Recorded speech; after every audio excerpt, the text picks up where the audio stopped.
উফ বাবা, তুমি এইচো? হ্যাঁ এইচো? এইচোতে তো আমি আজকে যাইনি। কি বলছো কি? এইচো মানে তো হেড অফিস। তুমি কিসের কথা বলছো?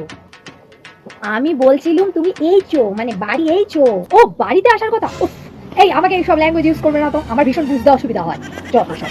আমি বলছি কি শুনো না, বলছি তুমি অফিসে গেছিলে, তুমি বলেছিলে না যে তুমি আজকে প্রেগনেন্ট হয়ে যাবে। আমি প্রেগনেন্ট হয়ে গেছি মানে? কি বলছো কি এগুলো? আর তুমি তো কইছিলে সকাল সকাল যে আজকে আমাকে বল প্রেগনেন্ট করে দেবে। ওটা প্রেগনেন্ট নয়, আমি তোমাকে বারবার বলছি। ইংরেজি বলতে পারবে না প্লিজ বলার চেষ্টা করো না। ওটা আমি পার্মানেন্ট হয়েছি, পার্মানেন্ট। ও, ওটা প্রেগনেন্ট নয়। কি পার্মেন্ট? মা ঠিকই বলতো, এই গেউগুলো বিয়ে করে আনাটাই ভুল হয়েছে আমার। সব সময় তুমি আমাকে এরকম খালি গায়ের বউ বলে ওঠা দাও।